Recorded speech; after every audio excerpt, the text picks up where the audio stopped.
नमस्कार दोस्तों, स्वागत है आज का नया continuing episode how to activate your self healing power में। इसमें हम देखेंगे, ये कंटिन्यूइंग एपिसोड है, इसमें देखेंगे किन किन कारणों से हमारा माइक्रोबायोम, हमारा जो पेट का बैक्टीरिया का माहौल जो है किस वजह से खराब हो सकता है। पिछली बार हमने डिस्कस किया था हमारा आहार, हमारा फूड हैबिट्स कैसे हमारा माइक्रोबायोम को बिगाड़ता है और कैसे हम उसे सुधार भी सकते हैं। इस बार हम और दो कारणों के ऊपर डिस्कस करेंगे। दूसरा है हमारा मेडिसिन्स, ऐसे किन किन मेडिसिन्स हम जो मिसयूटिलाइज करते हैं जिसकी वजह से हमारा माइक्रोबायोम बिगड़ सकता है। तीसरा जो कारण है वो है लैक ऑफ स्लीप, हमारा नींद ठीक ना आना और स्ट्रेस, तनाव, कैसे ये हमारा पेट का स्वास्थ्य को, हमारा माइक्रोबायोम को बिगाड़ता है। दूसरा जो कारण है जो हमारा माइक्रोबायोम को बिगाड़ता है वो है मेडिसिन्स। मेडिसिन्स में सबसे ज्यादा जो लोग मिसयूटिलाइज करते हैं, अब्यूज करते हैं, वो है एंटीबायोटिक्स और एंटासिड्स। एंटासिड्स अगर देखें तो एंटासिड जैसे डाइजीन हो गया, जेलुसिल का सिरप आता है, अभी टैबलेट्स भी आता है, और गैस कम करने के लिए जो मेडिसिन खाते हैं पैन 40, ओमी, ओमेज, ये सब मेडिसिन बहुत ज्यादा मिसयूटिलाइज करते हैं। इनका काम है कि ये हमारा पाचक रस, हमारा एसिडिटी को, हमारा जो एसिड बन रहा है हमारे पेट में, उसको थोड़ा सा कम करें। जब हम इसे लंबे समय तक लेते रहते हैं तो क्या होता है, धीरे धीरे जहां से एसिड बन रहा है, जहां से पाचक रस बन रहा है, वो धीरे धीरे कम होना शुरू हो जाता है। और समय के साथ जिस ग्लैंड से या तो सेल से ये जूस बनते रहता है वो सिकुड़ना शुरू कर देता है और धीरे धीरे हमारा एसिड का मात्रा, हम पाचक रस का मात्रा कम होना शुरू हो जाता है, जिसके वजह से इंडाइजेशन, पाचन क्रिया बहुत ज्यादा डैमेज हो जाता है। इससे भी जो मेडिसिन खा रहे हैं उससे भी ज्यादा पावर का मेडिसिन देने से भी काम नहीं करता है। तो एक तरफ देखें तो हमारा जो डाइजेस्टिव जूसेस है, जो एसिड है, वो जितने भी बैक्टीरिया हमारे मुंह से जाते हैं, वो हमारे आहार के द्वारा हो कि हवा के द्वारा कि पानी के द्वारा, जितने भी कीटाणु जाते हैं पेट में, तो हम उनसे बीमार नहीं पड़ते हैं क्योंकि ये एसिड उन्हें निकल जाता है, उनको पूरा खत्म कर देता है। जब इन्हीं का ही मात्रा कम हो जाता है, जब पाचक रस का ही मात्रा कम हो जाता है, तो इन लोगों में इन्फेक्शन, पेट का इन्फेक्शन बार बार पाया जाता है। रिसर्च 2015 में किया गया था यूनिवर्सिटी ऑफ नीदरलैंड्स में, जिसमें प्रूव किया गया है कि जो लोग कंटिन्यूअसली एंटासिड या तो पीपीआई यानी गैस कम करने का जो मेडिसिन है, गैस मेडिसिन कंटिन्यूअसली लेते हैं, उनका माइक्रोबायोम बिगड़ा हुआ रहता है। लंबे समय तक हम जब एंटासिड लेते हैं तो हड्डियों में कमजोरी आ जाता है, ऑस्टियोपोरोसिस होता है। दूसरा जो मेडिसिन जो हम ज्यादा मिसयूटिलाइज करते हैं वो है एंटीबायोटिक्स। इस एंटीबायोटिक्स का मिसयूज की वजह से इंडिया में बहुत ज्यादा एंटीबायोटिक रेजिस्टेंस पाया जाता है। जो एंटीबायोटिक्स कुछ सालों पहले बहुत अच्छा काम कर रहा था, अभी वो काम भी नहीं कर पा रहे हैं, मल्टीपल रेजिस्टेंस पाया जा रहा है। तो इसीलिए एंटीबायोटिक अपने हिसाब से, कि केमिस्ट के हिसाब से ना लें। हमारा माइक्रोबायोम जो है वो दूसरे हार्मफुल बैक्टीरिया से हमें बचाता है। जब भी हमारे शरीर में एक इंफेक्शन होता है तो ये एक फुटबॉल गेम की तरह है, जहां पर प्लेयर्स हैं और एक्स्ट्रास भी हैं। कुछ प्लेयर्स फॉरवर्ड खेलते हैं तो कुछ बैठे हुए रहते हैं, जब जरूरत पड़ेगा तो कोच उन्हें भेजता है खेलने के लिए। तो यहां पर जो फॉरवर्ड प्लेयर्स हैं वो है हमारा माइक्रोबायोम, हमारा वो संतुलन, जो हार्मफुल और फ्रेंडली बैक्टीरिया का संतुलन। और जो एक्स्ट्रास में बैठे हुए हैं वो है एंटीबायोटिक्स। हम क्या गलती कर बैठते हैं, जब भी कोई इंफेक्शन शुरू होता है या तो फुटबॉल का गेम शुरू होता है, अगर एक कोच जो बंदा, जो प्लेयर फॉरवर्ड में खेलता है उसको बैठा दे और जो एक्स्ट्रास में है उसे फॉरवर्ड खेलने के लिए भेज दे, तो क्या होगा, हम गेम हार जाएंगे। और उसी तरीके से हम हर बार इंफेक्शन से गेम हारते हैं। भले ही सर्दी खांसी बुखार छूट गया रहता है, पर इसके वजह से हमारा माइक्रोबायोम बिगड़ा हुआ रहता है। एंटीबायोटिक्स सिर्फ हमारा हार्मफुल बैक्टीरिया को नहीं मारते हैं, ये हमारे हेल्दी फ्रेंडली बैक्टीरिया को मार देते हैं, जिसके वजह से हमारा जो पेट है, आते हैं, ये बहुत ज्यादा वल्नरेबल हो जाता है और कोई भी इंफेक्शन फैल सकता है। तो इसीलिए हमें एंटासिड्स जितना दिन तक एक डॉक्टर प्रिस्क्राइब करता है उतना दिन तक लें। कोशिश करें कि नेचुरल तरीके से हम कैसे वही एसिडिटी को कम कर सकें।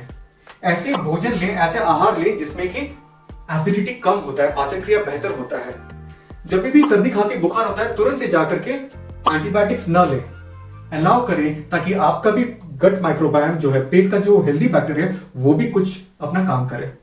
एक अच्छे डॉक्टर के सुझाव से ही एंटीबायोटिक शुरू करें। तीसरा जो कारण है वो है लैक ऑफ स्लीप और तनाव, स्ट्रेस। जब हमें नींद ठीक से नहीं आता है या तो हम तनाव की स्थिति में रहते हैं तो हमारा हार्मोनल डिसबैलेंस भी होता है। जो स्ट्रेस हार्मोन्स है जैसे कॉर्टिसोल, उसका मात्रा ज्यादा बढ़ना शुरू हो जाता है, और जो हीलिंग हार्मोन्स है जैसे ऑक्सीटोसिन, डोपामिन, सेरोटोनिन, इनका मात्रा कम होना शुरू हो जाता है, जिसकी वजह से हमारे आंतों का जो दीवार है वो डैमेज हो जाता है। और इसी डैमेज की वजह से जो हार्मफुल बैक्टीरिया है, उनके शरीर से जो टॉक्सिन्स निकलता है, जो वेस्ट निकलता है, वो इजीली ये आंतों से बाहर निकल के वो खून में चले जाते हैं और हमारे खून में टॉक्सिन्स का लेवल बढ़ जाता है। जब हम नींद की अवस्था में रहते हैं या तो तनाव की स्थिति में नहीं रहते हैं, तो हमारा शरीर हमारा आहार को पाचन करता है, शरीर को मरम्मत करता है, हील करता है, रीजनरेट करता है। पर जब भी हम तनाव की स्थिति में रहते हैं या तो नींद पूरा नहीं हो रहता है, तो ये प्रोसेस पूरा बंद हो जाता है। हम एक फाइट और फ्लाइट मोड में चले जाते हैं, जिसके वजह से हमारे आंतों से, हमारे पेट से जो भी खून है, जो लिवर में खून है, जो पैंक्रियाज में खून है, वो सब डाइवर्ट हो जाता है हमारे मांसपेशियों को, हमारा हार्ट को। अगर लंबे समय तक तनाव की स्थिति में रहे तो हमारा ब्लड सप्लाई जो पेट में जाता है वो खराब होता है, और जिसकी वजह से हमारा माइक्रोबायोम, हमारा पेट का स्वास्थ्य सब कुछ बिगड़ जाता है।